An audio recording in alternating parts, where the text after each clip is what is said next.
Hello बच्चों, कैसे हैं? अच्छे होंगे सभी। आज जो टॉपिक हम लेने जा रहे हैं 21st सेंचुरी स्किल्स, 21वीं सदी के कौशल। ये टॉपिक बहुत नया है, ठीक है, लेकिन वास्तव में उतना नया भी नहीं है क्योंकि प्रैक्टिकल बातें हैं बहुत ज़्यादा। आप सब 21st सेंचुरी के बच्चे हैं। आज आपने काफ़ी कुछ अपना जीवन जिया है, देखा है, ठीक है। उसी सब से कनेक्ट करते हुए, लिंक करते हुए ये चैप्टर आपको दिया गया है। बेसिक जो इसके पीछे का आइडिया है वो क्या है, 21st सेंचुरी स्किल्स डेवलप करना, ठीक है ना। 21st सेंचुरी में क्या स्किल्स की नीड है और क्यों है, हमें सबसे पहले तो ये समझना है। तो क्यों है उसके लिए आपको कुछ बातें याद रखनी होंगी, वो हम आगे करेंगे, ठीक है ना। ये 3 टर्म आपके ध्यान रखने हैं कि एक तो ग्लोबली कनेक्टेड आपकी दुनिया हो रही है, ठीक है। जो पूरा विश्व है वो अब बहुत नज़दीक है। यहाँ हम आप कंपेयर करें आज से काफ़ी पहले की, तो इतना आसान नहीं था कि फ्रैक्शन ऑफ सेकंड में या बिल्कुल पल भर में कोई खबर देश दुनिया के हर कोने में फैल जाए, ठीक है। या फिर आप यहाँ बैठे बैठे दुनिया के किसी भी कोने में मिल रहा सामान जो है वो मंगा सकते हैं, दुनिया के किसी भी कोने में बैठे व्यक्ति से बात कर सकते हैं। ये सब आज बहुत पार्ट ऑफ लाइफ हो गया, रूटीन लाइफ का एक हिस्सा हो गया, हम ये सब कर रहे हैं, ठीक है। तो जो दुनिया है वो जुड़ चुकी है, जिसको हम ग्लोबलाइजेशन कहते हैं, वैश्वीकरण कहते हैं। और इसके कारण जो आपको स्किल्स चाहिए, जो कौशल चाहिए, वो अलग तरीके के चाहिए। और इसके साथ साथ जो डिजिटल परिवर्तन हो रहे हैं, ठीक है, जो डिजिटल रूप से हमारी दुनिया बदल रही है, वो और भी अलग तरीके के स्किल्स की डिमांड करती हैं। अब डिजिटल रूप से यानी आप जानते हो ना, ये जो टेक्नोलॉजी जिसका आप उपयोग कर रहे हो, आप पढ़ रहे हो ऑनलाइन बैठे बैठे घर पर, ये एक डिजिटल टेक्निक के थ्रू हो रहा है। ऐसे ही और भी बहुत कुछ इस डिजिटलाइजेशन से हो रहा है।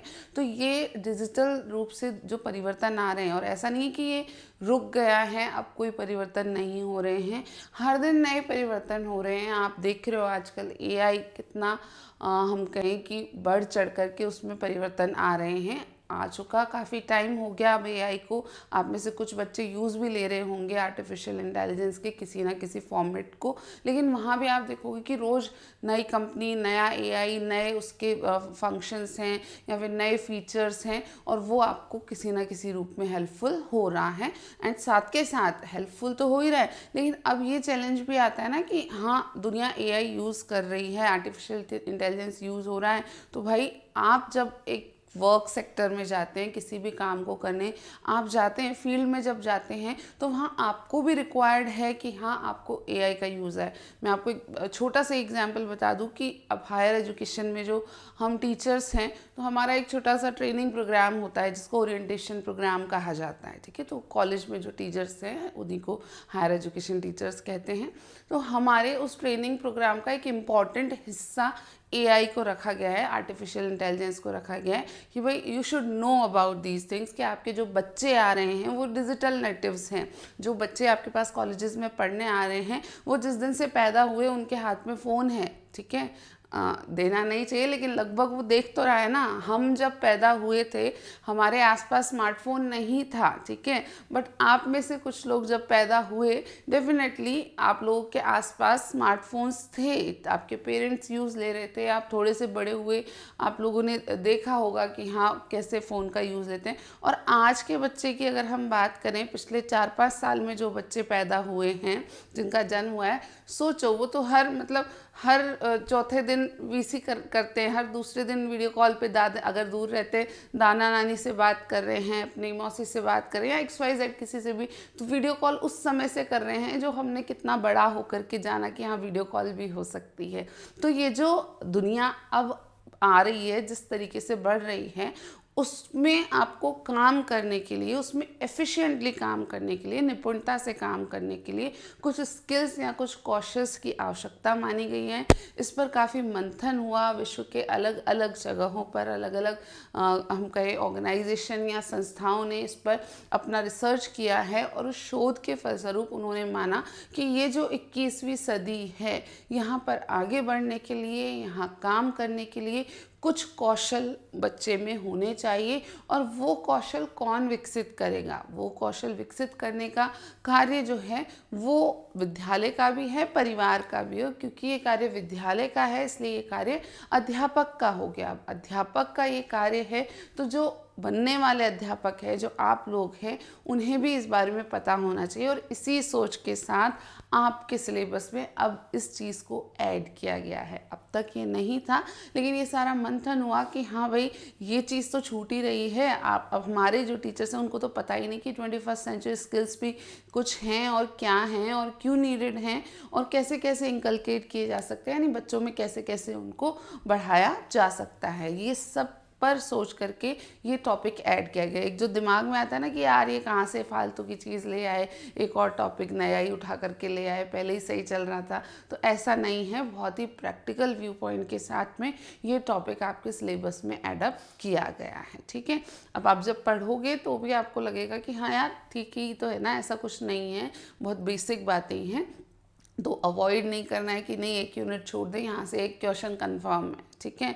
आपके क्वेश्चंस में से एक क्वेश्चन यहाँ से कंफर्म आएगा। तो कुछ ही चीज़ें जैसे एक ही क्लास में लगभग आप इसको पढ़ लेंगे। बहुत हम कहे शॉर्ट एंड स्वीट सा टॉपिक है। बैकग्राउंड मैंने आपको समझा ही दिया है, अब हम इसको पढ़ना शुरू करेंगे, ठीक है।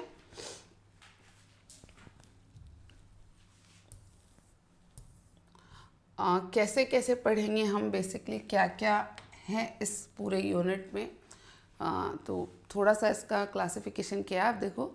पहला है 21वीं सदी के कौशलों का अर्थ। सबसे पहले meaning of 21st century skill की हम डिफ़ाइन कैसे करते हैं, कैसे परिभाषित करते हैं इन्हें। दूसरा है पृष्ठभूमि साहित्य समीक्षा। पृष्ठभूमि साहित्य समीक्षा का मतलब है बैकग्राउंड लिटरेचर रिव्यू बोलते हैं अंग्रेजी में। तो कोई भी कॉन्सेप्ट जो नया आया होता है उसके लिए हम बैकग्राउंड क्या रहा, उसकी पृष्ठभूमि कैसे तैयार हुई, तो उस बारे में थोड़ा सा लिटरेचर रिव्यू करते हैं, यानी किसने क्या लिखा, किस किताब में या किस हम कहें आर्टिकल में क्या बताया गया, या किस संस्था ने क्या कहा इस बारे में, तो वो लिटरेचर रिव्यू है। तो थोड़ा सा, बहुत डिटेल में नहीं जाएंगे यहाँ पर, थोड़ा सा हम लिटरेचर रिव्यू लेंगे कि कैसे 21st सेंचुरी स्किल्स का जो ये टॉपिक है वो इमर्ज हुआ।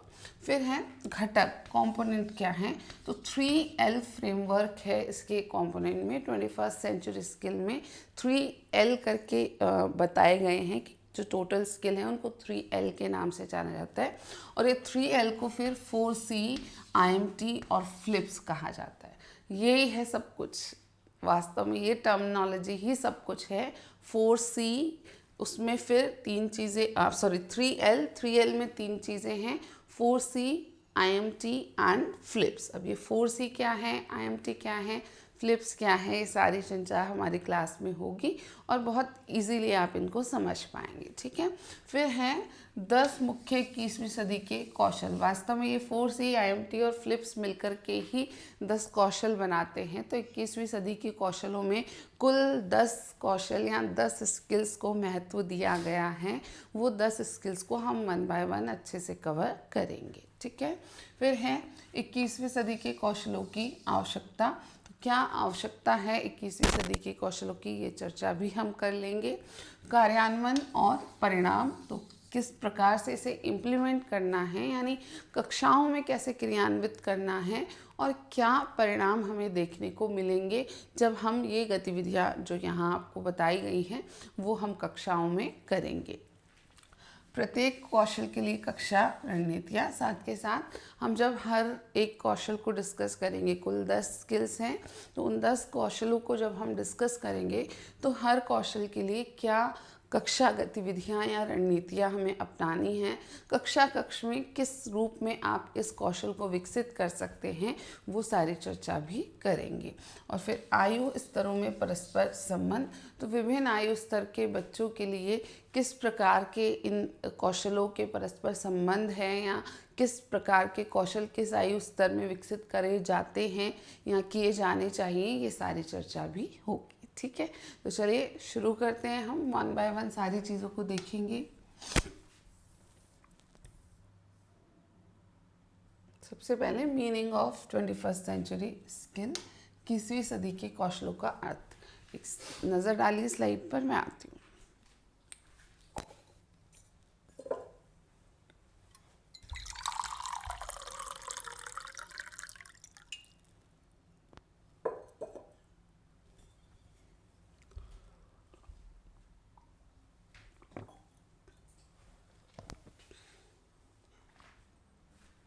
हाँ, तो ये कौशल क्या हैं, क्या है 21st सेंचुरी स्किल्स। तो एक बार डेफिनेशन देख लेते हैं। 21वीं सदी की कौशल से तात्पर्य ज्ञान, कौशल, कार्य आदतों और चारित्रिक गुणों के उस व्यापक समूह से हैं जो आज की दुनिया में कॉलेज, करियर और नागरिक जीवन में सफलता के लिए महत्वपूर्ण है। आप जानते हैं आज की दुनिया यानी 21st सेंचुरी, ठीक है।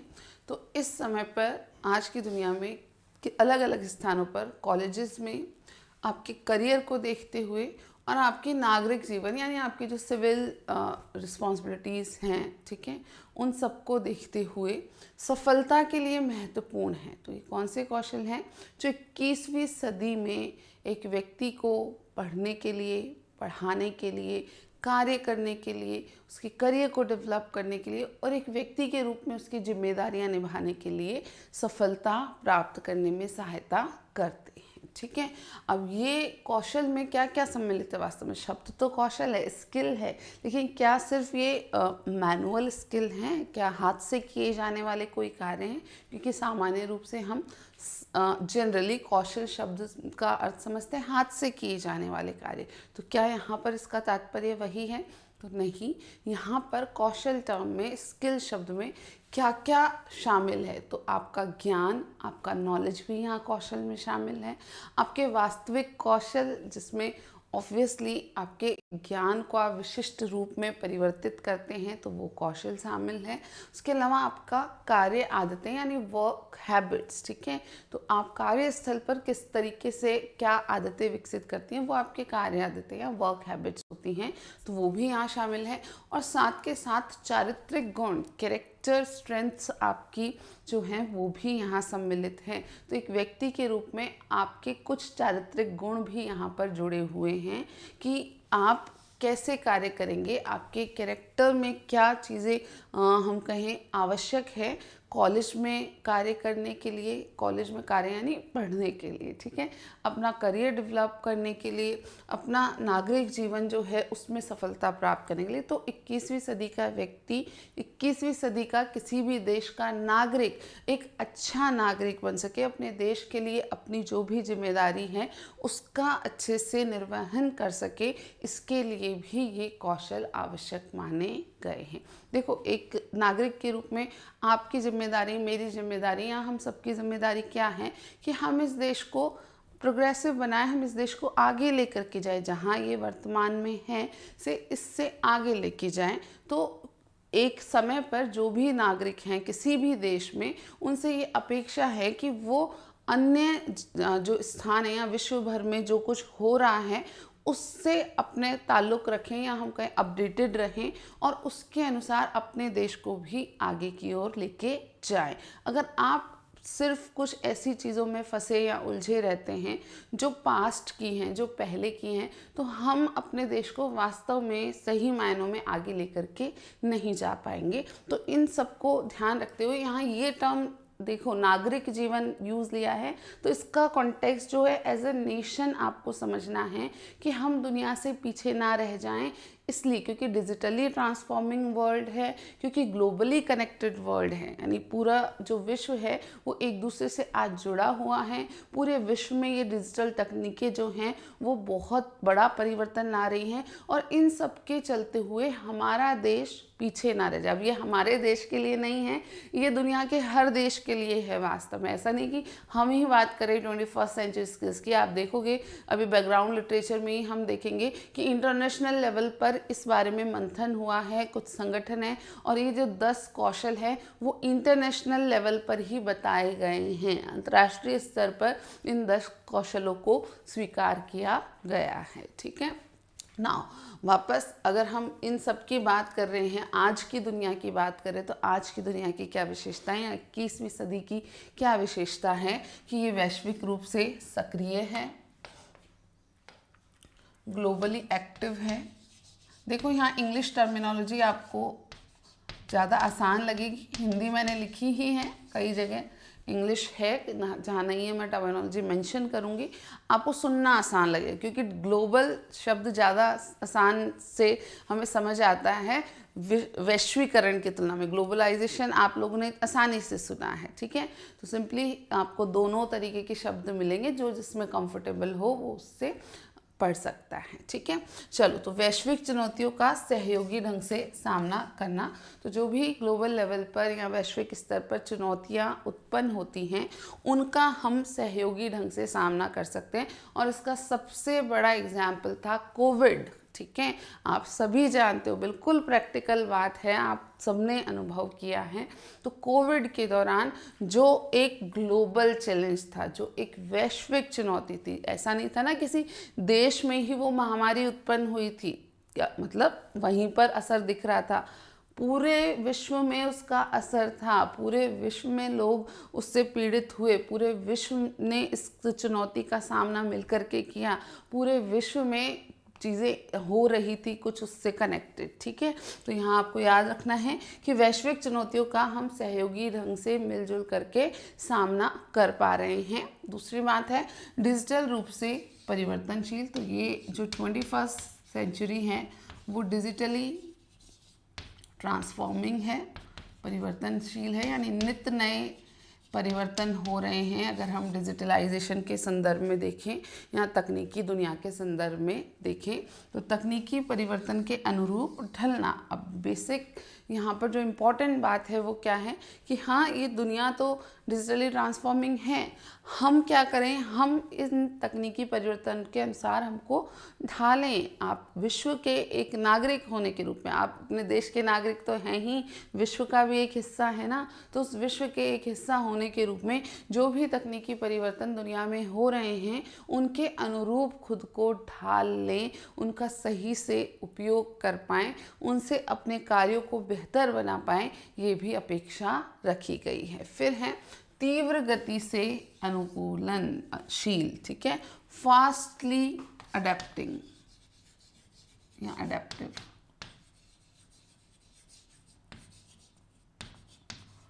तो तेज बदलाव को दृढ़ता से संभालना, कि बदलाव बहुत तेज है, ठीक है, बहुत ही तीव्रता से बदलाव हो रहे हैं। अब ये तो आपने देखा ना 3G 4G 5G ये शब्द तो आपने सुने हैं, बहुत बेसिक सी अगर मैं बात करूं तो हम अनुकूलन हो जाता है फटाफट कि हाँ, और अच्छे के लिए ही होता है ना इस तरीके का। या फिर आज वॉइस कॉल की जगह आप देखो कि हम वीडियो कॉल ज़्यादा करते हैं। जैसे आप जब बहुत दिन में काम से कॉल नहीं कर रहे, काम से भी वीडियो कॉल होती है, जब हमारे मीटिंग्स वगैरह होती हैं, जब भी किसी भी वर्क सेक्टर में आप देखोगे तो पहले जहाँ फिजिकल मीटिंग्स बुलाई जाती थी, ठीक है, कि आज मीटिंग है इतने बजे, सबको इस जगह पे आना है, हेड ऑफिस में बुलाया है, ऐसे ऐसे, आज नहीं होती हैं। आप स्कूल एजुकेशन में देखोगे, कॉलेज एजुकेशन में, मतलब बाकी जगह तो हो ही रहा है, प्राइवेट सेक्टर में तो बहुत ज़्यादा हो रहा है, इनफैक्ट गवर्नमेंट सेक्टर में भी इसका मैक्सिमम यूज़ हो रहा है। आप स्कूल एजुकेशन या कॉलेज एजुकेशन जिसका भी हिस्सा बनेंगे, आप देखेंगे कि आपको फिजिकल मीटिंग में बुलाया ही नहीं जाता।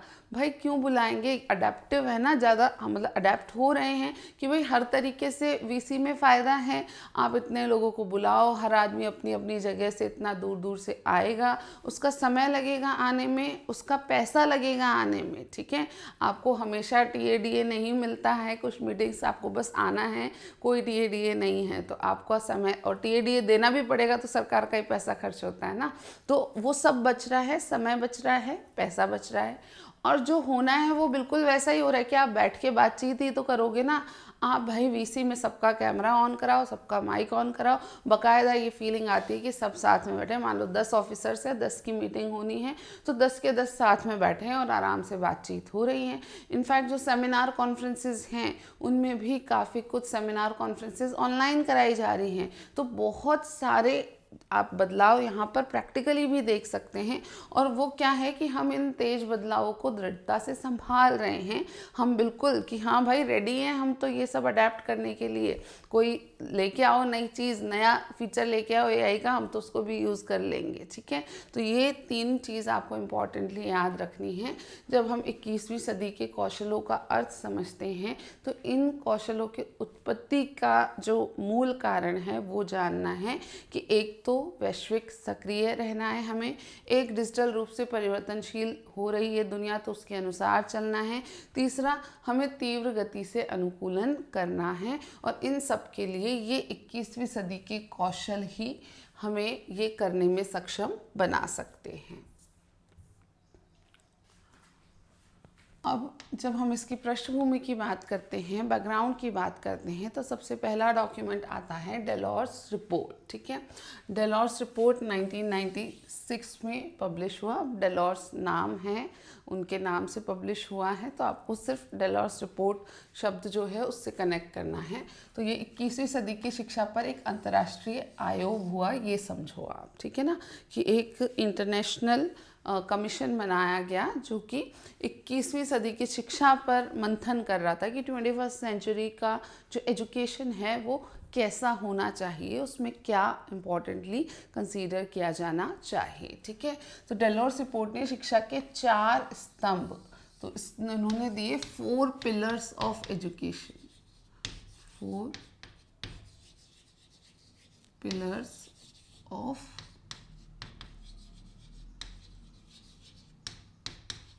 एजुकेशन प्रस्तावित किए, ठीक है, जो 21वीं सदी की दक्षताओं के लिए सबसे पुराने ढांचों में से एक है। अब 21वीं सदी के कौशल के संदर्भ में ये सबसे पहला एक हम कहें विचार था, एक ढांचा सबसे पहले यही प्रस्तुत किया गया था, ठीक है। अब ये जो 4 पिलर्स हैं एजुकेशन के वो क्या बताएं, तो आपको इन चारों के नाम याद रखने हैं कि डेलॉर्स रिपोर्ट में 4 पिलर्स ऑफ एजुकेशन में 4 पिलर्स क्या क्या रखे गए, क्या क्या नाम बताए गए। तो पहला था लर्निंग टू नो, जानना सीखना, लर्निंग टू डू करना सीखना, लर्निंग टू बी होना सीखना, and learning to live together साथ जीना सीखना, ठीक है। आपको इस तरीके से लिख के दे सकते हैं, ऑल्दो ट्रांसलेट किया है पर संभावना ऐसे ही लिखने की है, लर्निंग टू। अब ये नो हिंदी में तो हम ऐसे ही लिखेंगे KNOW हो या NO हो, हमारे पास नो को लिखने का यही तरीका है, ठीक है। देन लर्निंग टू डू,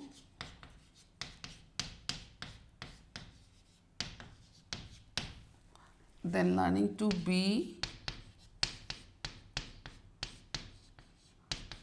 और फिर है learning to live together।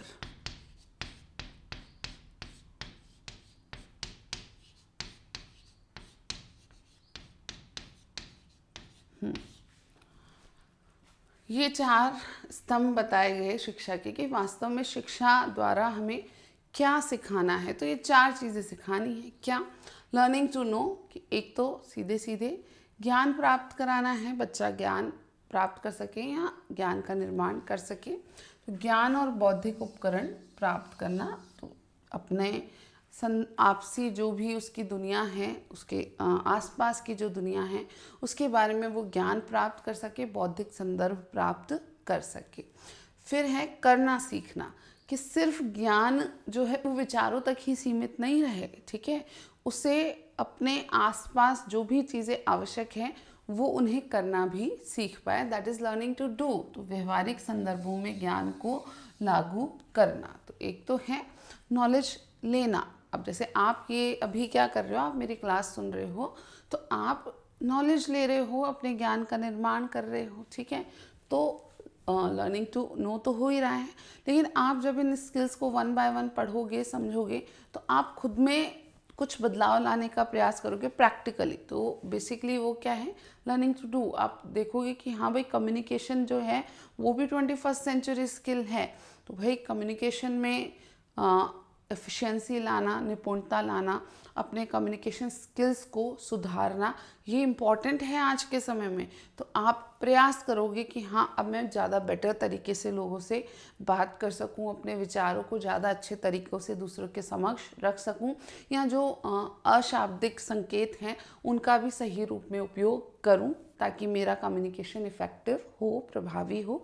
तो वो क्या है? Learning to do. ठीक है, आप कोई चीज़ को रियल लाइफ में अप्लाई जब करते हैं, वो क्या है होता है? Learning to do. ठीक है, या फिर आपने एक कुकरी क्लास देखी, ठीक है, कोई कुकिंग शो देखा, वहाँ आप क्या कर रहे हो? आप लर्निंग टू नो पर काम कर रहे हो कि आप सुन रहे हो ये इंग्रेडिएंट्स हैं, ये सामग्री आपको लेनी है, इस सामग्री में इतने ग्राम ये चाहिए, इतने ग्राम ये लोगे, इतने ग्राम ये लोगे। पूरी आपने प्रोसेस सुनी। ठीक है, कोई शेफ़ है जो कुकरी शो में ये सब बता रहा है, यूट्यूब पर आप देख रहे हो और आपने सुना। ठीक है, अब आप एक्चुअल में उसको जब करके देखते हो, तब आपको प्रैक्टिकल प्रॉब्लम समझ में आती है कि यार इसने तो कहा था ऐसे ऐसे करना है, लेकिन ये चीज़ तो चिपक रही है बर्तन में। ठीक है, इसने तो ये वाली चीज़ तो बताई नहीं। तब आप लर्निंग टू डू वाले फेज़ में हो, तब आप कुछ नया अपने विचार से, जो कुछ हो रहा है रियल लाइफ में, उसके अनुसार फिर कुछ नया सीखते हो कि नहीं यार, ये चिपके नहीं, इसके लिए गैस की फ्लेम जो है हमें स्लो पे ही रखनी है, या और कोई भी मेज़र जो आपको समझ में आया कि नहीं यार, ये चीज़ नहीं डालना चाहिए था पहले। इन ऑल आप खुद करके सीखते हो। ठीक है, तो वहाँ आपने ऐसा नहीं कि कुछ सीखा नहीं, आपने सीखा, आपने ज्ञान प्राप्त किया। ठीक है, अब उस ज्ञान को जब आप व्यवहारिक संदर्भ में लागू करते तो आप कुछ नया सीखते हैं। एक है learning to be, third pillar जो उन्होंने बताया वो बताया लर्निंग टू बी।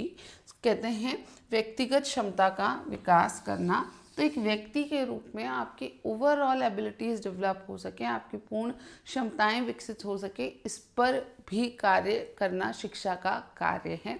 ये डेलॉर्स रिपोर्ट में कहा गया कि एक बच्चा जो है वो अपनी व्यक्तिगत क्षमताओं को, अपनी जो भी एबिलिटीज़ हैं उनको सही से विकसित कर पाए। देखो, यहाँ साइकोलॉजिकल व्यू पॉइंट आता है कि हर व्यक्ति में कुछ ना कुछ क्षमताएं छुपी हुई हैं। ठीक है, कोई व्यक्ति जल्दी उन क्षमताओं को पहचान लेता है, किसी न किसी को समय लग जाता है। तो हम यानी जो शिक्षा प्रदान करने वाले लोग हैं, उनका ये कार्य है कि बच्चे की क्षमताओं को पहचानें, उसे बच्चे का उससे सामना कराएं, और फिर बच्चे में जो भी आवश्यक है उस चीज़ को या उन क्षमताओं को अच्छे से विकसित करें। ठीक है, तो व्यक्तिगत क्षमताओं का विकास, लर्निंग टू बी, इसको भी एजुकेशन में एक महत्वपूर्ण पिलर माना गया। एंड फिर चौथा है लर्निंग टू लिव टुगेदर, यानी मिलजुल करके रहना सीखना, सहयोग के साथ, सम्मान के साथ दूसरों के साथ अंतर्क्रिया कर पाना। यही लिखा है, सहयोग और दूसरों के प्रति सम्मान। तो वास्तविक जीवन में जो रियल लाइफ है, वहाँ पर आपको सक्सेस तभी मिल पाती है, आप वास्तव में सफल तभी हो पाते हैं जब आप ये वाला जो पिलर है इस पर भी काम करते हैं। आप कहीं भी जाएं, आप कौन सा ऐसा काम चुन लेंगे जहां आपको किसी दूसरे से डील ना करना पड़े? हो सकता है कि कोई ऐसा काम, तुम सोचो मैं सॉफ्टवेयर बनाने लग जाऊंगा, तो भाई अल्टीमेटली किसी के लिए तो बनाओगे, कोई कंपनी के लिए बनाओगे, ठीक है, या कोई लोगों के लिए बनाओगे, तो कहीं ना कहीं से कनेक्शन तो होगा ही दूसरे लोगों से। आप अकेले ही सॉफ्टवेयर बना के अकेले ही यूज़ कर लोगे तो उससे तो आप कमा नहीं पाओगे पैसा। ठीक है, और जीवन चलाने के लिए पैसा तो कमाना ही पड़ेगा। तो अल्टीमेटली कोई भी कार्य आप जब कर रहे हैं एज अ प्रोफेशन, तो आपको दूसरों के साथ जीना सीखना पड़ेगा। कल को आप एग्ज़ाम में पास हो जाओगे, ठीक है, आपकी जॉब लगेगी, आप स्कूल जाओगे, ठीक है। अब स्कूल में क्या आप अकेले ही होंगे? क्या आपको दूसरों के साथ जीना सीखना है। भाई तुमसे पहले सीनियर एक्सपीरियंस टीचर होंगे वहाँ पर, प्रिंसिपल होंगे वहाँ पर, बच्चे होंगे वहाँ पर, नॉन टीचिंग स्टाफ होगा वहाँ पर, और ऐसा नहीं कि तुम्हारा तो किसी से लेना देना ही नहीं होगा, तुमको सबसे लेना देना रखना पड़ेगा। अब वहाँ जो व्यक्ति सहयोग और सम्मान के साथ दूसरों से जितना अच्छे तरीके से चल पाता है, जितना अच्छे तरीके से अंतरक्रिया कर पाता है, उस व्यक्ति के उतना ही सफल होने की संभावना रहती है। अब सफल, तुम बोलो मुझे तो नौकरी मिल गई तो मैं सफल हो गया, तो जब जिस दिन नौकरी मिलेगी तब पता चलेगा कि वहाँ अलग स्ट्रगल होता है। नौकरी मिल गई, ठीक है, तुमको लगेगा 1 तारीख को तनख्वाह मुझे चाहिए थी, वो मिल रही है आपके अकाउंट में, लेकिन वहाँ हर दिन स्ट्रगल है। कभी आपको किसी ने कुछ कहा, कभी आपने किसी से कुछ कहा, कभी आपको लगता है ये तो मेरा काम ही नहीं है, ये सीनियर है तो मुझे डाल दिया मेरे ऊपर, कभी लगेगा यार ये तो हर जगह खुद ही आगे हो जाते, मुझे तो कुछ करने ही नहीं देते। इन सब का रियल लाइफ में आपको सामना करना पड़ेगा और तब आपके लिए वो इम्पॉर्टेंट हो जाएगा। तो simply learning to live together, आपको दूसरों के साथ चलना, दूसरों के साथ अंतर्क्रिया करना सीखना होगा। और ये चारों ही डेलर ने अपने रिपोर्ट में या डेलर्स रिपोर्ट में 4 पिलर ऑफ एजुकेशन के रूप में रखे गए। ठीक है ना। इसके बाद आते हैं वेगनर के 7 जीवन रक्षा कौशल। तो वेगनर ने 7 लाइफ कोपिंग के स्किल बताए हैं। अब ये हार्वर्ड का चेंज लीडरशिप ग्रुप था। हार्वर्ड यूनिवर्सिटी बहुत फेमस है, नाम आपने भी सुना होगा। तो वहाँ पर एक चेंज लीडरशिप ग्रुप जो है वो काम करता था। उनके ही हम कहें कि सीनियर जो व्यक्ति थे उनका नाम है वेगनर।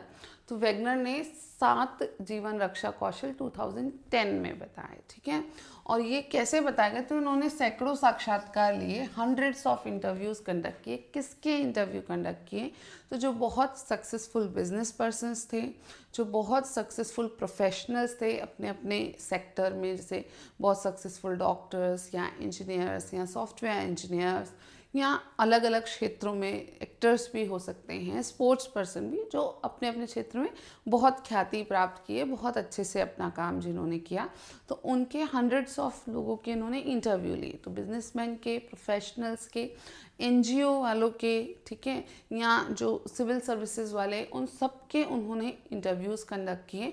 और उन इंटरव्यूज़ के आधार पर इन्होंने इन 7 कौशलों को जीवन रक्षा कौशल के रूप में प्रस्तुत किया। ठीक है, तो इनके नाम भी आपको याद रखने कि वेगनर ने जो 7 लाइफ कोपिंग स्किल्स बताए वो कौन से थे।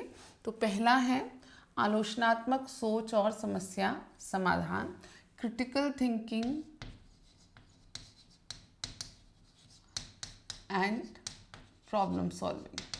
अभी देखो, जब आप पढ़ोगे ना 10 स्किल्स जो 21st सेंचुरी स्किल्स हैं, उसमें इससे बहुत कुछ देखने को मिलेगा। ये जो 7 वेगनर ने बताए हैं ना, इनमें से सीधे सीधे वहाँ पर आपको चीज़ें देखने को मिलेंगी। ठीक है, फिर सहयोग और नेतृत्व, collaboration and leadership, then agility and adaptability,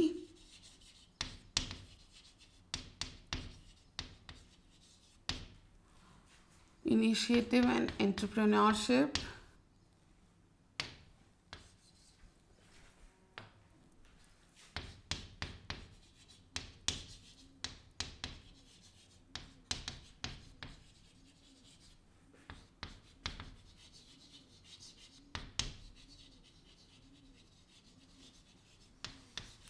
फिर नेक्स्ट है effective verb oral and written communication.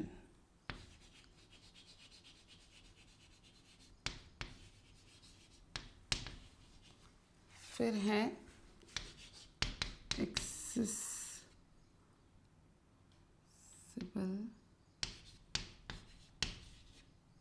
information and its analysis.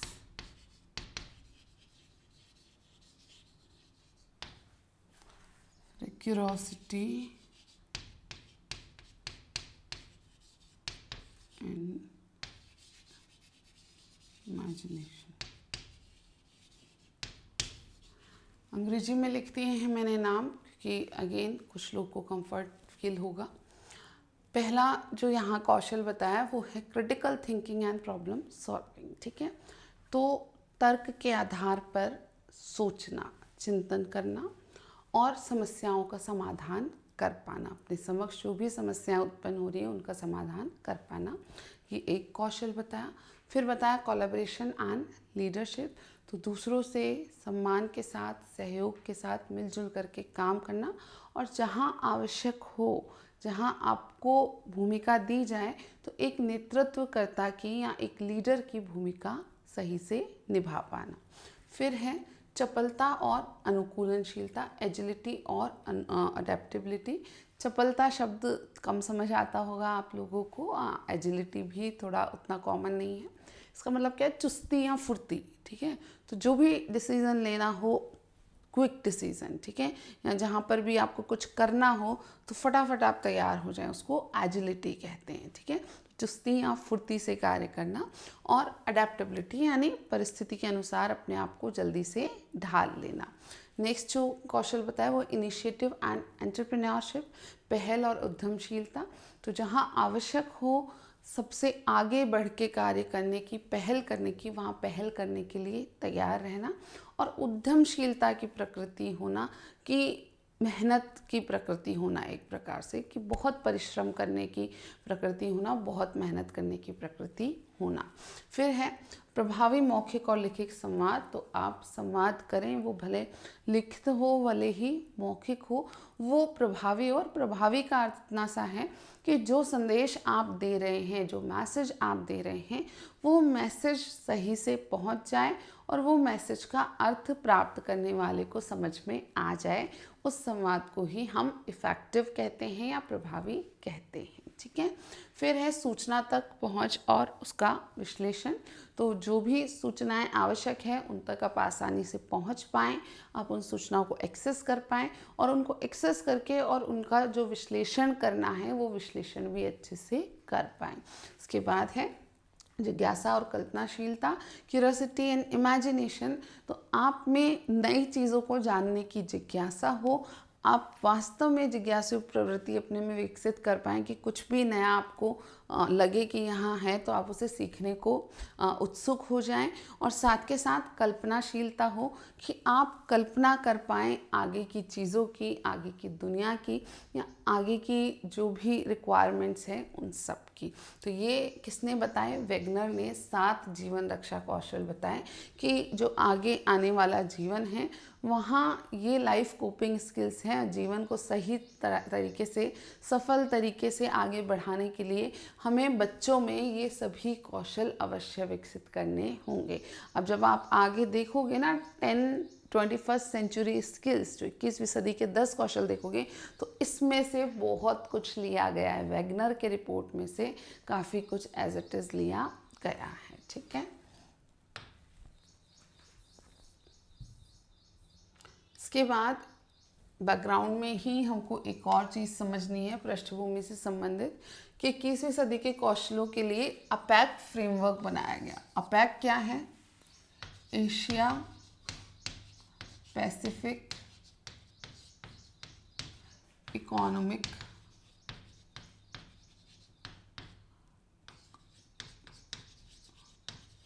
Corporation है, कोलैबोरेशन या कॉपरेशन, कॉपरेशन, ठीक है। तो ये अपैक एशिया पैसिफिक के जो कंट्रीज़ हैं उन सभी कंट्रीज़ या उन सभी देशों का एक आर्थिक सहयोग का ढांचा है, और इस अपैक ने, इस संस्था ने क्या किया कि इन्होंने भी अपना रिसर्च किया और 21वीं सदी के लिए क्या चीज़ें आवश्यक हैं इस बारे में इन्होंने भी अपने विचार प्रस्तुत किए, ठीक है। एक रीडिंग लो इन पॉइंट्स की, मैं आती हूँ।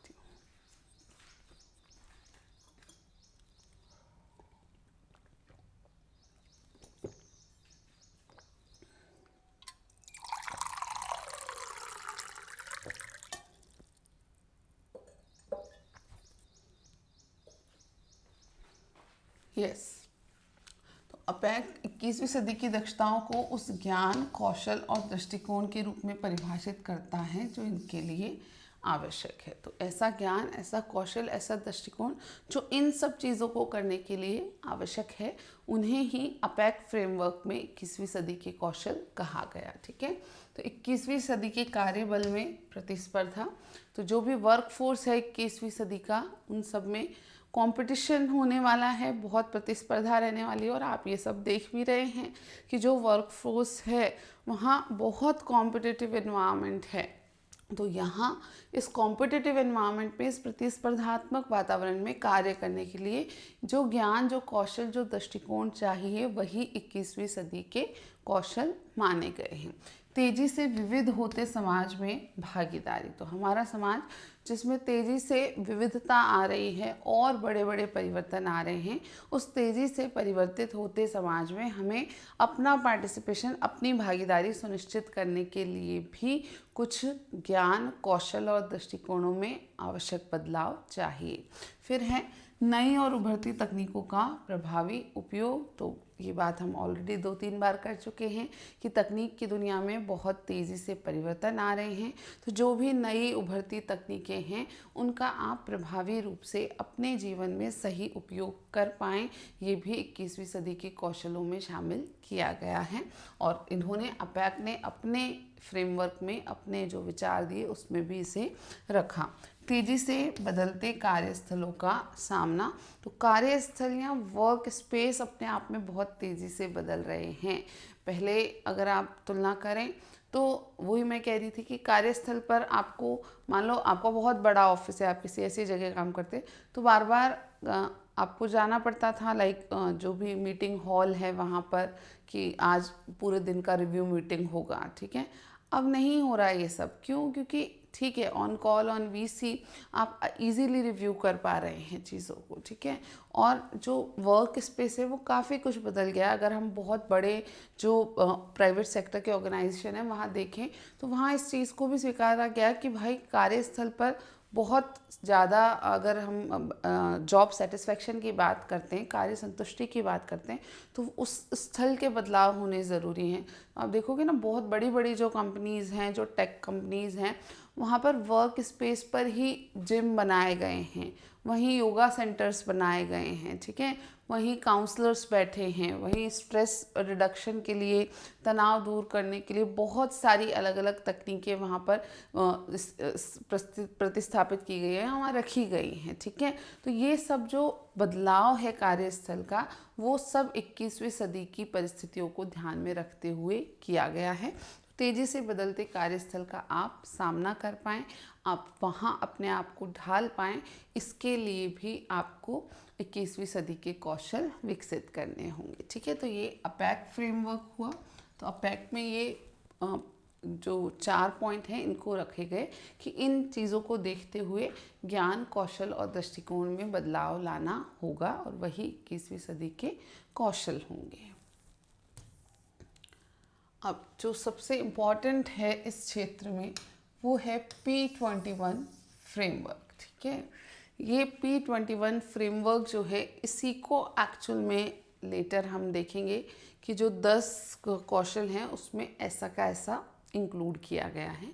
तो P21 फ्रेमवर्क जो है वो भी एक इंटरनेशनल लेवल पर, एक हम कहें कुछ कंट्रीज़ का, खासकर इसमें यूएसए का बहुत बड़ा रोल है। उन्होंने अपना जो विचार है, मंथन है, वो किया और उसके आधार पर ये चीज़ें बताई जिसको 4C के नाम से जाना गया। ठीक है, अब ये 4C में क्या क्या रखा गया है, तो C1 है कम्युनिकेशन, C2 है कोलैबोरेशन, C3 है क्रिटिकल थिंकिंग एंड C4 है क्रिएटिविटी। ठीक है, तो इन्होंने कहा कि P21 उन दक्षताओं की पहचान करता है जो सभी मुख्य विषयों में पढ़ाई जानी चाहिए, कि आप कोई भी विषय पढ़ाएं। ठीक है, बच्चा किन्हीं भी विषय को पढ़ रहा हो, लेकिन उन विषयों के साथ में आपको ये 4 चीज़ों को सम्मिलित करना है, इंक्लूड करना है। इसमें पहला क्या है, C1 या संचार या कम्युनिकेशन, तो मौखिक और अमौखिक रूप से विचार स्पष्ट रूप से व्यक्त करना। तो वर्बली, नॉन वर्बली या ओरली एंड रिटन फॉर्मेट में आप अपने विचार को सही से स्पष्ट रूप से प्रस्तुत कर पाएँ या प्रभावी रूप से संचार कर पाएँ। पहले ये बात हो चुकी है हमारी, इसी को P21 में रखा गया है। सिमिलरली सहयोग की बात भी हमने की, कोलैबोरेशन C2 में कोलैबोरेशन को रखा गया। ऑलरेडी बात कर चुके हैं हम साझे लक्ष्यों के लिए दूसरों के साथ प्रभावी ढंग से काम करना। तो शेयर्ड गोल्स या साझे लक्ष्य यानी ऐसे लक्ष्य जो आपको मिलकर के पूरे करने हैं, तो उन लक्ष्यों के लिए दूसरों के साथ मिलके, जैसे आप कोई भी जगह काम करें, एक टीम बनाई जाती है, आपको टीम वर्क दिया गया कि ये टास्क आपकी टीम को पूरा करना है, ठीक है ना। You are a part of that team, आप उस टीम के सदस्य हैं, तो आपको सदस्य के रूप में वहाँ के जो बाकी मेंबर्स हैं, बाकी सदस्य हैं, उन सबके साथ मिल कर के, उन सबके साथ उनको सम्मानजनक व्यवहार करते हुए उनके साथ आपको उनका सहयोग करना होगा, तभी आप सफल रूप से उस साझे लक्ष्य को प्राप्त कर पाएंगे। फिर है क्रिटिकल थिंकिंग, सूचना का वस्तुनिष्ठ विश्लेषण, मूल्यांकन और संश्लेषण। तो जो भी सूचना आपको प्राप्त हो उसे एक ऑब्जेक्टिव मैनर में, एक वस्तुनिष्ठ रूप से आप विश्लेषित कर पाएँ, उस सूचना का आप मूल्यांकन कर पाएँ, जहां आवश्यक है उसका संश्लेषण या सिंथेसिस करना, यानी उससे एक कंक्लूजन, एक निष्कर्ष निकालना, तो वो भी कर पाएँ। फिर है C4 रचनात्मकता या क्रिएटिविटी। तो नए विचार उत्पन्न करना, नवाचार और नए समाधानों की कल्पना करना। तो क्रिएटिविटी या रचनात्मकता यानी आप ऐसे विचार प्रस्तुत करें या सोच पाएँ जो कि अब तक किसी ने नहीं किए हों, नहीं सोचा हो, और नए नवाचार इसी से हो पाते हैं। इनोवेशन नए विचारों के कारण ही हो पाते हैं। तो आप इनोवेशंस कर पाएँ या नई जो समस्याएं आ रही हैं उनके लिए नए समाधानों की खोज कर पाएँ, तो ये भी आपकी क्रिएटिविटी से ही जुड़ा है। तो P21 में ये 4 C's की बात की गई, इनका नाम आपको याद में रखना है। अब क्यों आवश्यक है ये 21वीं सदी के कौशल, और पारंपरिक शिक्षा क्यों पर्याप्त नहीं है? कि भाई चल तो रहा था जो चल रहा था, ये नया क्या ले आए तुम 21st सेंचुरी स्किल? जो हम पढ़ा रहे थे विषय हिंदी, अंग्रेजी, गणित, ठीक है, सामाजिक विज्ञान पढ़ा तो रहे थे हम, क्यों ये नई आफत ले आए 21st सेंचुरी स्किल्स नाम से? तो अधिगम तभी पूर्ण और समग्र होता है जब एक विद्यार्थी स्वयं, परिवार, समाज, राष्ट्र और विश्व के प्रति जिम्मेदारी प्रभावी ढंग से निभा सके। ये स्टेटमेंट बहुत कुछ कहता है कि वास्तव में आपका अधिगम, आपका सीखना तभी होलिस्टिक या पूर्ण या समग्र होता है जब एक जो स्टूडेंट है, एक विद्यार्थी है, वो अपने प्रति, अपने परिवार के प्रति, अपने समाज, अपने राष्ट्र और अपने विश्व के प्रति, जिसका कि वो एक हिस्सा है, वसुधैव कुटुंबकम सबने सुना होगा तुमने, ठीक है। तो हमारे देश में तो इस विचार को पहले से रखा गया है कि संपूर्ण विश्व एक कुटुंब है, ठीक है, एक परिवार है। तो उस विचार को देखते हुए हमारे विश्व के प्रति जो हमारी जिम्मेदारियां हैं वो भी हम ढंग से निभा पाएँ। अपने आप के लिए भी आपकी जिम्मेदारियां, ऐसा नहीं है कि खुद को नहीं शामिल करना है या कि सेल्फलेस होने की बात कही गई है, नहीं। अगर हम शिक्षित होने का तात्पर्य समझ रहे हैं, हम कुछ सीखने का तात्पर्य समझ रहे हैं, तो एक विद्यार्थी पूर्ण रूप से, समग्र रूप से तब सीख रहा है जब वो अपने आप के लिए, अपने परिवार के लिए, अपने समाज के लिए, अपने राष्ट्र के लिए और अपने विश्व के लिए, सभी के लिए उसकी अपनी जिम्मेदारी को सही से समझ पा रहा है, उनको सही ढंग से निभा पा रहा है। तो इस विचार के कारण ये देखा गया कि जो पारंपरिक शिक्षा थी वो सफिशिएंट नहीं है, वो काफ़ी नहीं है, क्योंकि उसमें ये सब प्रकार से विद्यार्थी तैयार नहीं हो पा रहे थे। एनरिच श्लेडर ने अपना स्टेटमेंट दिया, आज स्कूलों को विद्यार्थियों को उन नौकरियों के लिए तैयार करना चाहिए जो अभी तक मौजूद नहीं हैं, उन तकनीकों के लिए जो अभी तक आविष्कृत नहीं हुई हैं, और उन समस्याओं को हल करने के लिए जिनकी अभी तक कल्पना नहीं की गई है। बहुत अच्छा स्टेटमेंट या कोटेशन इन्होंने प्रेजेंट किया है एंड्रिया श्लाइडर ने। क्या कह रहे हैं ये कि एक्चुअल में स्कूल जो हैं हमारे, उन्हें विद्यार्थियों को ऐसी चीज़ों के लिए तैयार करना चाहिए जो अब तक नहीं हुई हैं। तो ऐसी नौकरियों के लिए तैयार करना चाहिए जो मौजूद नहीं है। तो बिल्कुल भाई, आज की दुनिया में जिस गति से एआई काम कर रहा है, एआई या आर्टिफिशियल इंटेलिजेंस में जैसे परिवर्तन आ रहे हैं, आप बार बार सुन रहे होंगे ना कि आगे चल के तो बहुत सारी नौकरियां नहीं रहेंगी, ठीक है, कि आर्टिफिशियल इंटेलिजेंस के कारण कई सारी जो नौकरियां हैं वो रह ही नहीं पाएंगी, वो ख़त्म हो जाएंगी, ठीक है। तो नई नौकरियां उत्पन्न होंगी भाई एआई से रिलेटेड। जैसे आज ही आप देखोगे, अगर आप फेसबुक, इंस्टाग्राम, कोई सोशल मीडिया खोल के देखते हो और आप देखो कि थोड़ी देर में आपके पास कोई ना कोई एआई सिखाने वाले का ऐड आ जाएगा। आपने एक बार भी कुछ सर्च कर लिया तो उससे रिलेटेड, तो अब वो नौकरी एग्जिस्ट नहीं करती थी ना। आर्टिफिशियल इंटेलिजेंस सिखाना, ये काम तो एग्जिस्ट नहीं करता था कुछ साल पहले तक, लेकिन अब वो नया काम आ गया कि लोग आर्टिफिशियल इंटेलिजेंस सिखा रहे हैं कि इस चीज़ को कैसे यूज़ में लेना है, आप ये सीख लो, ठीक है। तो सिंपल सी बात है कि ये शेल्डर का जो स्टेटमेंट है ये बहुत इम्पॉर्टेंट है कि हमें बच्चों को, विद्यार्थियों को उन कामों के लिए तैयार करना है जो कि अब तक नहीं है। तो ऐसी नौकरियां जो अब तक मौजूद नहीं है लेकिन आपको सोचना है कि भविष्य में वो मौजूद होंगी। ऐसी तकनीकों के लिए जो अब तक मौजूद नहीं है, तो ऐसी तकनीकें भी भविष्य में आएंगी जो अभी तक नहीं हैं, और ऐसी समस्याएं भी उन्हें सामना करना पड़ेगा जिनका अब तक आपने सामना नहीं किया है। फिर केवल परीक्षाओं के लिए पढ़ाना विद्यार्थियों को वास्तविक जीवन की परिस्थितियों का सामना करने में मदद नहीं करेगा। 21वीं सदी के कौशल इस अंतर को पाटते हैं। ये स्टेटमेंट भी बहुत इम्पॉर्टेंट है कि जो पारंपरिक हमारी शिक्षा चल रही थी वहाँ पर माना गया कि बच्चा पढ़ेगा, परीक्षा देगा, परीक्षा पास करेगा, दैट इज़ ओके। तो अगर हम रियल लाइफ को देखते हैं, वास्तविक जीवन को देखते हैं, तो वास्तविक जीवन को देखते हुए ये चीज़ मदद नहीं करेगी कि बच्चे ने परीक्षा पास कर ली, काफ़ी हो गया। तो 21वीं सदी के कौशल, ये 21st सेंचुरी स्किल्स को जब हम शिक्षा में जोड़ रहे हैं, जब हम इसका एक पार्ट बना रहे हैं शिक्षा का, इन कौशलों को, तब वास्तव में इस अंतर को पाटने की कोशिश करें, यानी इस गैप को फुलफिल करने की कोशिश कर रहे हैं कि बच्चा पास तो हो जाता है, नंबर तो ले आता है, लेकिन रियल लाइफ में, प्रैक्टिकल लाइफ में जब वो कार्यस्थल पर जाता है तो वो उस कार्य में करने में सही से सक्षम ही नहीं हो पाता है, या उस कार्यस्थल के अनुसार ढल नहीं पाता है, या फिर वो कार्य करने के लिए उचित ही नहीं पाया जाता। जैसे होता है ना कई सारे कि भाई इंटरव्यूज़ लिए गए इतने सारे एलिजिबल कैंडिडेट्स के, इतने सारे योग्य लोगों के, डिग्री तो थी उनके पास लेकिन एक को भी लायक नहीं पाया गया, एक को भी सुटेबल नहीं पाया गया। तो वो कब होता है कि आपने मार्कशीट तो गेन कर ली, आपने डिग्री तो ले लिया, आप पास तो हो गए, लेकिन वास्तव में रियल लाइफ के लिए रिक्वायर्ड जो स्किल्स हैं उन कौशलों को आपने सीखा ही नहीं।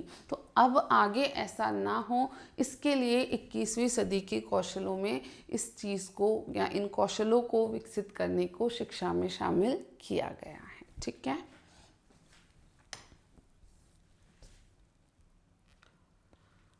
तो इन कौशलों की जो आवश्यकता है उनके कुछ नीति संदर्भ जो हैं उनको देख लेते हैं, ठीक है। पॉलिसी मैटर्स या कॉन्टेक्स्ट जो हैं वो देख लेते हैं कि कौन सी नीतियाँ इन्हें बढ़ावा देती हैं, ठीक है ना। तो सबसे पहले बात करते हैं कि जो CWSN बच्चे हैं, चिल्ड्रन विद स्पेशल नीड्स,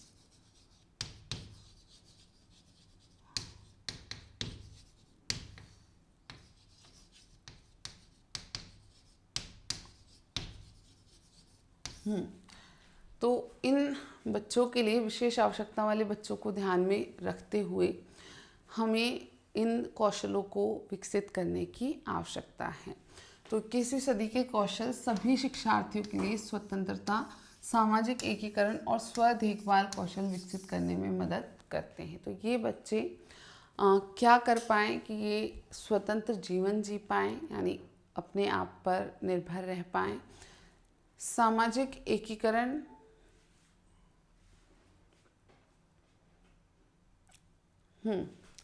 ये बच्चे स्वतंत्र जीवन जी पाएँ, सामाजिक एकीकरण, ये अपने आप को समाज के एक हिस्से के रूप में देख पाएँ या समाज इन्हें अपने एक सदस्य के रूप में स्वीकार कर पाए, और स्व देखभाल, यानी ये स्वयं अपनी देखभाल कम से कम कर पाएँ। आप जानते हैं चिल्ड्रन विद स्पेशल नीड्स में अलग अलग श्रेणियों के जो बालक हैं वो सम्मिलित होते हैं, जिनकी अलग अलग आवश्यकताएं हैं, भले ही ये बौद्धिक रूप से विशिष्ट आवश्यकता वाले हों या शारीरिक रूप से विशेष आवश्यकताओं वाले हों।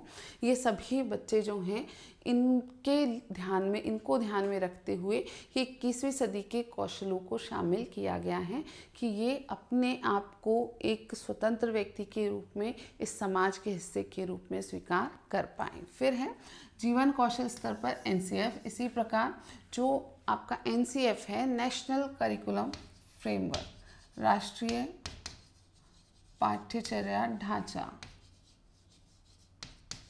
उसमें बात की गई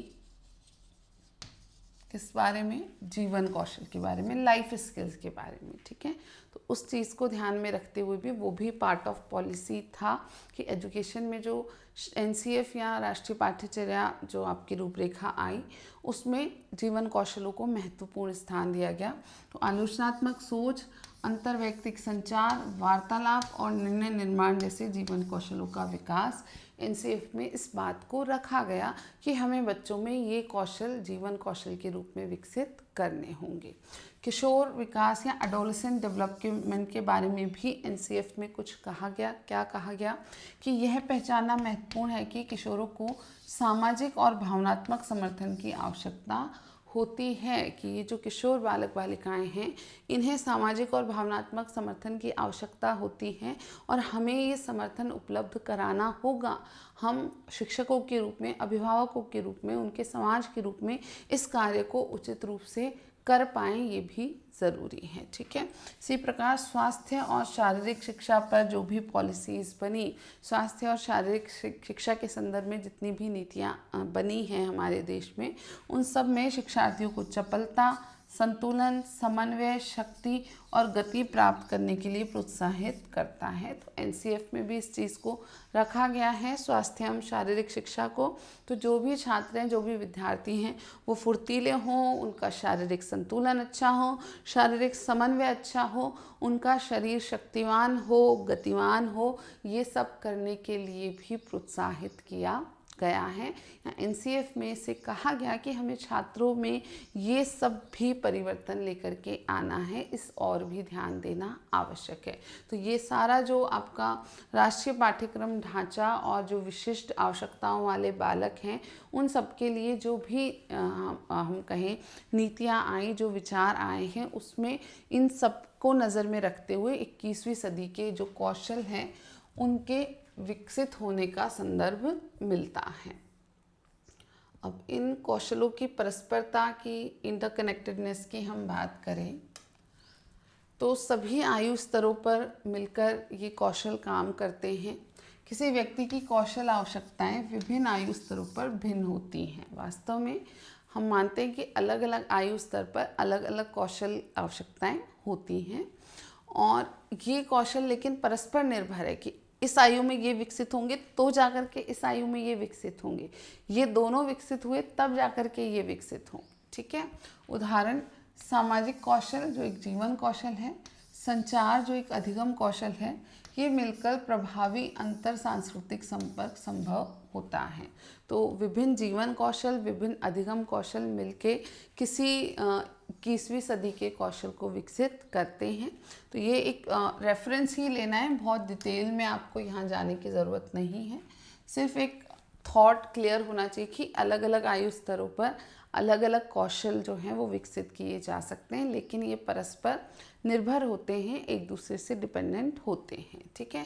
तो सबसे पहले अर्ली चाइल्डहुड की बात करें, 3 to 6 ईयर्स की बात करें, तो इस दौरान सामाजिक संचार, खेल आधारित रचनात्मकता हम बच्चों में विकसित कर सकते हैं। भाई बच्चा अंतरक्रिया सीखता है, दूसरों से बातचीत करने लगता है, तो कैसे बात करना है, किसी को कैसे बोलना है, ये सब हम सिखाते हैं ना कि आप बोलो, तू नहीं बोलते बड़ों को, ठीक है। हम सिखाते हैं, जैसे पहले बच्चा तो जब लैंग्वेज सीखता है तो वो कुछ कैसे भी यूज़ लगेगा, ठीक है, कि पापा ये करने गया है, ठीक है, तब हम उसको करेक्ट करते हैं कि नहीं पापा गया है नहीं है, पापा गए, क्योंकि वो अपने किसी दूसरे बच्चे के साथ जब खेलता है या आप बोलते हो कि चीकू ये करने गया है, ठीक है, तो वो अडेप्ट कर लेता है साथ के साथ, ठीक है, कि हाँ पापा ये करने गया है, बट हम उसे समझाते हैं कि नहीं पापा गया है नहीं है, पापा गए हैं, ठीक है। तो ये आपका सामाजिक और संचार से संबंधित रचनात्मकता है, और खेल आधारित रचनात्मकता भी उसमें इस दौरान विकसित हम कर सकते हैं। फिर जो प्राथमिक कक्षाएं हैं, प्राइमरी क्लासेस हैं 6 से 11 वर्ष, उस दौरान बच्चों में आलोचनात्मक सोच, सहयोग और सूचना साक्षरता हम विकसित कर सकते हैं। सिमिलरली जो मिडिल क्लासेस हैं 11 से 14 वर्ष की बच्चा जब इन क्लासेस में पढ़ता है 6ठी से 8वीं में, तो वहाँ नेतृत्व, पहल, मीडिया साक्षरता, लचीलापन, ये सभी गुण विकसित हो सकते हैं। और जो सेकेंडरी क्लासेस हैं लगभग 14 से 18 वर्ष, उसमें सभी 10 कौशल, जो 10 आपके 21वीं सदी के कौशल हैं वो विकसित किए जा सकते हैं, जो अभी हम पढ़ेंगे कि वो कि वो 10 कौशल कौन से हैं, ठीक है। इसके साथ साथ जवाबदेही, नागरिक साक्षरता, डिजिटल कौशल, ये सब भी इस दौरान ही विकसित किए जा सकते। तो इतना सच आपको बहुत इसमें घबराने की बात नहीं कि हमको हर एज ग्रुप का याद रखना है। सिंपली हाँ, हर एज ग्रुप में ऑब्वियसली सिंपल टू कॉम्प्लेक्स की तरफ बढ़ेंगे ना हम, यहीं पर 3 से 6 साल में उनको जवाबदेही और नागरिक साक्षरता तो नहीं, सिविक रिस्पॉन्सिबिलिटीज़ और सिविक सेंस तो नहीं सिखा सकते ना। हम 3 से 6 में उसको उनकी आयु की जो उनकी विकासात्मक विशेषताएं उनके अनुसार चीज़ें सिखाते हैं। 6 से 11 में उनकी समझ के अनुसार, 11 से 14 में उससे ज़्यादा समझ है तो उसके अनुसार, और 14 से 18 में क्योंकि पूर्णतः उनकी समझ विकसित हो चुकी है तो उसके अनुसार सभी 10 जो 21वीं सदी के कौशल हैं उन्हें सिखाया जा सकता है।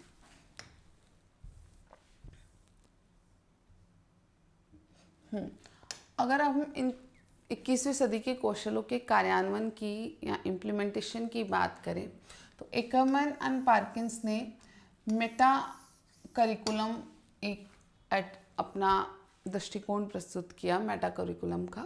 ये मेटा करिकुलम क्या कहता है?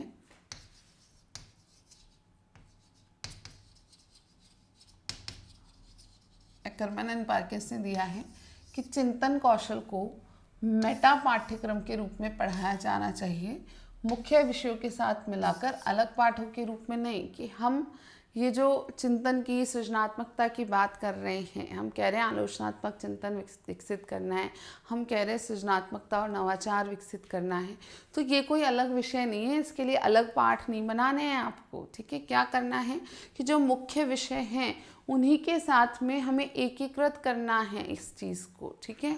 तो जो फेज़ है वो कैसे होगा कि जो मुख्य विषय हैं गणित, विज्ञान, भाषा, कला आदि, इन्हीं के साथ एकीकरण होगा। किसका? 21वीं सदी के कौशल का हमें एकीकरण करना है, यानी इन्हीं के पाठों में हमें कुछ कुछ ऐसे उदाहरण, कुछ कुछ ऐसे प्रश्न रखने हैं जिससे कि 21वीं सदी के कौशल भी बच्चे में विकसित हो पाएँ। तो 21वीं सदी के जो विषय हैं वैश्विक, नागरिक स्वास्थ्य, पर्यावरण, साथ में हमें इनको भी मिला देना है कि हम मूल विषयों के साथ साथ उसे वैश्विक नागरिक के रूप में कैसे आगे बढ़ना है, उसे अपने स्वास्थ्य का कैसे ख्याल रखना है, उसे अपने पर्यावरण के प्रति कैसे व्यवहार करना है, उसका कैसे ख्याल रखना है, ये भी हम साथ में ही सिखाएं। और इस प्रकार हमारा समग्र विद्यार्थी या शिक्षार्थी बनेगा कि वो लर्नर, होलिस्टिक लर्नर होगा। वो अपने विषय भी सीख पा रहा है, उन विषयों के साथ में 21st सेंचुरी स्किल्स भी सीख पा रहा है, और उसके साथ ही 21वीं सदी के लिए जो महत्वपूर्ण विषय हैं उन पर भी समझ विकसित कर पा रहा है। 21वीं सदी के कौशल अनुभवात्मक अधिगम का परिणाम है, अवलोकन, अभ्यास और चिंतन के माध्यम से आत्मसात होते हैं। तो ये 21st सेंचुरी के जो स्किल्स हैं वो वास्तव में एक्सपीरियंशियल लर्निंग या अनुभवात्मक अधिगम के परिणाम हैं। कि जब हम बच्चों को जो कुछ भी सिखाएंगे वो अनुभवात्मक अधिगम की सहायता से सिखाएंगे, एक्सपीरियंशियल लर्निंग के द्वारा सिखाएंगे, तो अंततः बच्चे अवलोकन करके, अभ्यास करके, चिंतन करके उन समझ को अपने मस्तिष्क में आत्मसात कर लेंगे, ठीक है। अब इसके बाद क्रियान्वयन के संदर्भ में एक जो विचार है वो है टकर और कोडिंग का। टकर और कोडिंग ने national centre on education and the economy USA NCEE में अपने कार्य किए, अपना शोध किया, और उन्होंने 1998 में अपने तरीके से बताया कि किस प्रकार हम इनका क्रियान्वयन कर सकते हैं, किसका, 21वीं सदी के कौशलों का। ठीक है, टकर और कॉर्डिंग ने मानक के रूप में अंतर्राष्ट्रीय मानकों को अपनाने की सलाह दी। उन्होंने 3 भागीय समेकित पाठ्यक्रम का प्रस्ताव दिया। उन्होंने कहा कि भाई इंटरनेशनल स्टैंडर्ड्स के साथ हमें चलना होगा और 3 हिस्सों का जो समेकित पाठ्यक्रम है वो हमें अपनाना होगा। अब ये 3 हिस्सों का इंटीग्रेटेड करिकुलम या समेकित पाठ्यक्रम जो टकर एंड कोडिंग ने बताया, उसके 3 हिस्से क्या थे? तो पहला था कोर सब्जेक्ट्स, दूसरा था 21st सेंचुरी स्किल्स और तीसरा था 21st century themes. Again similar हैं, लेकिन इन्होंने 3 हिस्सों में बांट दिया है कि एक तो हमें कोर सब्जेक्ट पढ़ाने हैं, जो मूल विषय हैं वो पढ़ाने हैं। अब कोर सब्जेक्ट जो पारंपरिक शैक्षणिक विषय हैं उनमें मजबूत आधार देना है बच्चे को, तो कि गणित अगर पढ़ रहा है तो गणित का बेस क्लियर हो, जो आप उसको सूत्र रटा रहे हैं वो काम नहीं करना है, उसको कारण पता होना चाहिए हर चीज़ का। तो जो भी पारंपरिक शैक्षणिक विषय है, भाषाएं हैं, विज्ञान है, सामाजिक विज्ञान है, उन सभी में बच्चे के आधार मजबूत हो। ऐसे ही 21वीं सदी के कौशल भी आपको इस 3 भागीय समेकित पाठ्यक्रम में रखने हैं। तो 4 C's, IMT और फ्लिप्स इनको समाहित करना है। अब ये क्या है 4 C, IMT, फ्लिप्स, जस्ट हम इसके बाद में पढ़ेंगे। ठीक है, लेकिन जो 21वीं सदी के कौशल हैं उनको 4 C's, IMT और फ्लिप्स में विभाजित किया गया है। और इसके साथ ही 21वीं सदी के मूल थीम जो हैं उसमें वैश्विक, नागरिक, स्वास्थ्य, वित्तीय एवं पर्यावरणीय विषयों को समाहित किया गया कि हम बच्चे को एक वैश्विक नागरिक बनाएं, हम उसे नागरिक जिम्मेदारियां, सिविक रिस्पॉन्सिबिलिटीज़ के बारे में बताएं, हम उसे अपने स्वास्थ्य के प्रति सजग रहने के बारे में बताएं, हम उसे फाइनेंशियल और इन्वायरमेंटल जो सब्जेक्ट्स हैं उनसे भी सामना कराएं, कि बच्चे को फाइनेंशियली अवेयर होना सिखाएं कि आर्थिक रूप से वो कैसे या वित्तीय रूप से कैसे वो सजग रह सकता है, कैसे अपने फाइनेंस का वो अच्छे से लेन देन करे या किस प्रकार वो सेविंग करें, ये सब सिखाएं। और साथ के साथ जो एनवायरनमेंट से रिलेटेड विषय हैं उन सब के बारे में भी हम अपने बच्चों को सिखा पाएँ। तो ये सारी बात आपकी हो गई टकर एंड कोडिंग के फ्रेमवर्क की। अब हम P21 स्किल इकोसिस्टम की बात करेंगे, जिसके आधार पे हम पढ़ रहे हैं ये 21वीं सदी के कौशलों को, 21st सेंचुरी स्किल्स को। तो ये एक ब्रॉड मॉडल है इन 21st सेंचुरी स्किल्स को समझने के लिए। और यहाँ बेसिकली इन 3 चीज़ों को आपको ध्यान रखना है कि 21वीं सदी के कौशल मुख्य विषय और 21वीं सदी के विषय व्यापकता और जवाबदेही के साथ शिक्षण अधिगम में एकीकृत हो पाए। तो P21 क्या कहता है, कैसे एकीकृत करना है, कि आपको विद्यार्थी परिणाम, स्टूडेंट आउटकम पर ध्यान देना है कि क्या क्या हो, कि उनमें उनका आउटकम आप देखोगे कि बच्चा 4C को भी डेवलप कर रहा है, बच्चा IMT को डेवलप कर रहा है और फ्लिप्स को डेवलप कर रहा है। अब ये 4C, IMT और फ्लिप्स ही एक्चुअल में हमको पूरे चैप्टर में पढ़ना है। कुल मिला के बच्चे में क्या विकसित हो रहे हैं, बच्चे में ये 21वीं सदी के सभी 10 कौशल विकसित हो रहे हैं। दूसरी बात, सपोर्ट सिस्टम जो है, जो सहायता प्रणाली है, उनका इंटीग्रेशन करना है कि आपका मूल्यांकन, आपका पाठ्यक्रम, आपके अनुदेशन की तकनीकें और बच्चे का व्यावसायिक विकास जो आप करेंगे वो सभी आपके मॉडिफाई होने चाहिए, वो सभी परिवर्तित होने चाहिए 21वीं सदी की आवश्यकताओं के अनुसार। तो आपका मूल्यांकन पारंपरिक मूल्यांकन ही रह जाए, ये नहीं होना चाहिए। आपका पाठ्यक्रम पहले जैसा ही रखें और आप कहें हमने तो 21वीं सदी के कौशल अलग से पढ़ा दिए, ये नहीं होना चाहिए। आपके अनुदेशन के तरीके वो पारंपरिक हैं, पुराने ही, आप टीचर सेंटर इंस्ट्रक्शन पे ही चल रहे हैं, शिक्षक केंद्रित अनुदेशन पे चल रहे हैं और आप कह रहे हैं हम 21वीं सदी के कौशल सिखा रहे हैं, वो संभव नहीं है। और ऐसे ही आपने बच्चों का प्रोफेशनल डेवलपमेंट के लिए या वोकेशनल डेवलपमेंट के लिए कोई प्रयास ही नहीं किए और आप कह रहे हैं कि हम बच्चों को 21वीं सदी के लिए तैयार कर रहे हैं, तो ये संभव नहीं है। तो इस पूरे सपोर्ट सिस्टम में भी चेंज लाना आवश्यक है, P21 फ्रेमवर्क ये कहता है। और इसी के साथ साथ जो अधिगम परिवेश है, लर्निंग एनवायरनमेंट है, उसमें भी बदलाव की बात की गई है। तो लर्निंग एनवायरनमेंट में भौतिक जो वातावरण है वो भी परिवर्तित होगा। आभासी स्थान जो 21वीं सदी के अधिगम परिणामों का समर्थन करते हैं वो भी महत्व यहाँ रखेगा। तो भौतिक रूप से परिवर्तन कैसे कि आज ये स्वीकारा गया है कि हाँ भाई, हर बच्चे को उसकी आवश्यकताएं अच्छे से पूर्ण होए, एटलीस्ट इतनी भौतिक सुविधाएं चाहिए कि बच्चा अगर रूम में बैठा है तो उसके बैठने के लिए उचित जगह हो, उसको हवा की उपलब्धता हो, गर्मी ना लगे, उसको पानी की उपलब्धता हो, उसे प्यास लगे, वॉशरूम्स की उपलब्धता हो, ये सब तो ज़रूरी है ही।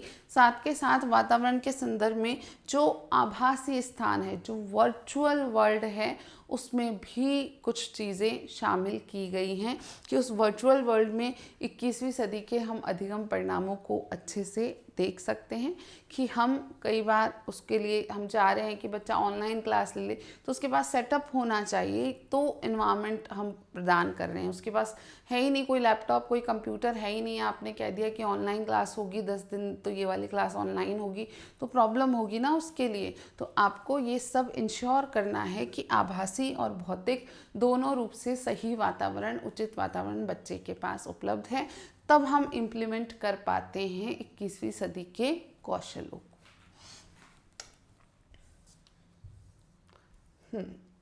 अब आपका जो मेन पार्ट है, ये सारा बैकग्राउंड था जो हमने अब तक डिस्कस किया है, ठीक है। अब हम आपके जो मेन कॉन्टेक्स्ट है इस पूरे क्लास का, उस पर जा रहे हैं। अब बात आती है 4C, IMT और फ्लिप्स की। एक नज़र पढ़ो, रीड करो इन टर्म्स को, मैं आती हूँ।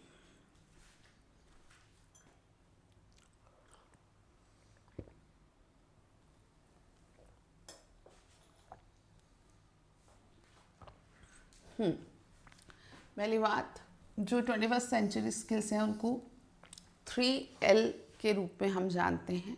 3L क्या हैं? पहला L लर्निंग स्किल्स, दूसरा L लिटरेसी स्किल्स एंड तीसरा L लाइफ स्किल्स, ठीक है।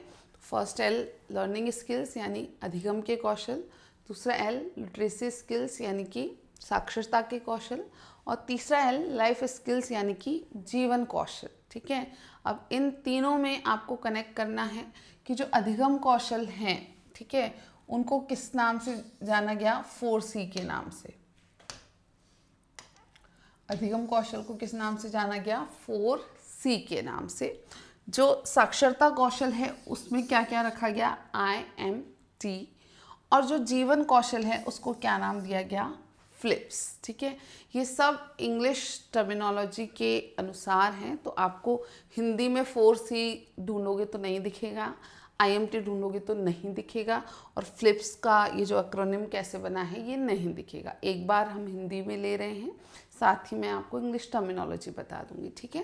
तो पहला है यहाँ पर आलोचनात्मक सोच, फिर है रचनात्मकता और नवाचार, फिर है सहयोग, और फिर क्या है? संचार। इसको हम कहेंगे क्रिटिकल थिंकिंग, ये पहला C हुआ। फिर है रचनात्मकता एंड नवाचार, क्रिएटिविटी एंड इनोवेशन, ये दूसरा C हुआ।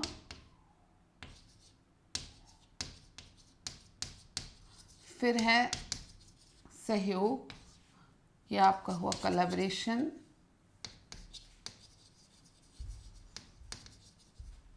फिर हुआ आपका संचार, ये है आपका चौथा C, कम्युनिकेशन। 4 C मिल गए आपको। तो अधिगम कौशल लर्निंग स्किल्स 4C के रूप में है।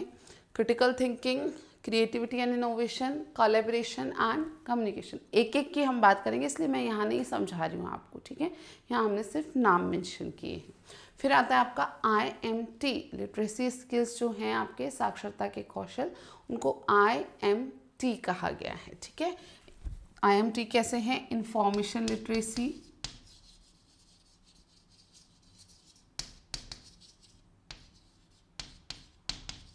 सेकंड जो M है वो क्या है? Media literacy.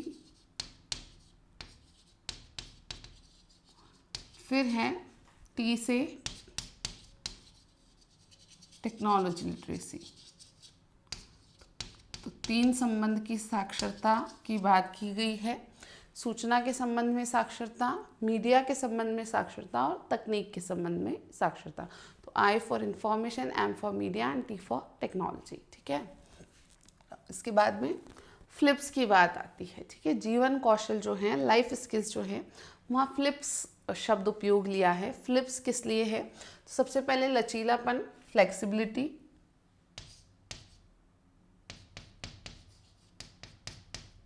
आगे लिखा आएगा, बस तुम यहाँ कनेक्ट कर पाओ इसलिए मैं लिख रही हूँ, ठीक है। फ्लेक्सिबिलिटी, नेतृत्व हो गया आपका लीडरशिप,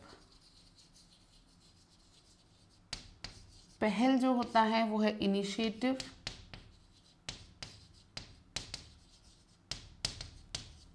ठीक है। FLIP हमारा यहाँ मिसिंग है, P है आपका प्रोडक्टिविटी,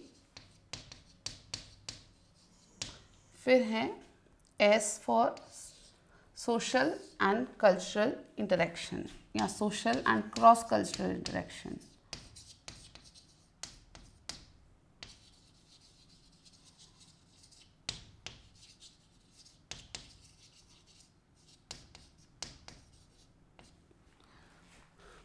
ठीक है। FLIPS, F for flexibility, L for leadership, I for initiative, P for productivity, Hindi में उत्पादकता कहते हैं, S for social and cross cultural interaction. ये वन बाय वन आपको पढ़ने। इन ऑल 10 स्किल्स हो गए। इंपॉर्टेंट क्या है कि 21st सेंचुरी स्किल्स में कुल कितने स्किल्स हैं? 10 है। 10 में से जो पहले हैं लर्निंग स्किल्स है वो कितने हैं? 4 हैं। लिटरेसी स्किल्स जो है वो कितने हैं? 3 हैं। 7 हो गए। फिर यहाँ पर आप देखोगे 1 2 3 4 5 12 हो गए क्या अपने पास? 2 3 4, ठीक है। Communication, creativity 4, then information literacy, media literacy 5। अच्छा, इनमें से जो है ना इनको कनेक्ट करके बोला गया है, ठीक है। तो यहाँ पर फ्लिप्स में आपको अक्रोनिम के अनुसार कितने दिख रहे हैं? 5 दिख रहे हैं, लेकिन इनको एक दूसरे से कनेक्ट किया गया है। जैसे कोलैबोरेशन और आपका जो लीडरशिप है उसको ये प्रोडक्टिविटी और आपका इसको कनेक्ट किया गया है, ठीक है ना। तो आगे देखोगे तो 10 ही आएंगे इन ऑल टोटल। तो आपको ये 4 यहाँ पर 4C के नाम से याद रखने हैं, ये IMT के नाम से याद रखने हैं और ये आपको फ्लिप्स के नाम से याद रखने हैं। आगे अपन जब पढ़ेंगे तो इन ऑल 10 स्किल्स ही आएंगे, ठीक है। वन बाय वन सबको डिस्कस करेंगे कि मीनिंग क्या है हर स्किल का, और साथ के साथ जो एक इम्पॉर्टेंट चीज़ हम कवर करेंगे वो ये होगा कि हर स्किल को डेवलप करने के लिए क्लासरूम एक्टिविटीज़ क्या क्या करवाई जा सकती हैं, ठीक है। तो पहला स्किल आएगा हमारे, अच्छा यहाँ 10 आ गए ना आपके पास, ये 10 स्किल्स हैं इन ऑल, ठीक है। 4Cs, IMT और फ्लिप्स में, ठीक है। अब आज के लिए हम इतना ही रखते हैं। अब क्या करना है एक्चुअल में नेक्स्ट क्लास में हम करेंगे क्या कि ये जो 10 स्किल्स हैं, 10 कौशल हैं, इनको वन बाय वन हमको डिटेल में पढ़ना है। हर कौशल का हमें अर्थ समझना है और फिर उससे रिलेटेड कुछ कक्षा की गतिविधियां हैं, कुछ क्रियाएं हैं कि कक्षा में क्या करा के आप उस कौशल को विकसित कर सकते हैं, ठीक है। तो वो सारा डिस्क्रिप्शन जो है 10 स्किल का वो हम नेक्स्ट क्लास में करेंगे, ठीक है। So this is all for today. Thank you for watching. Bye bye.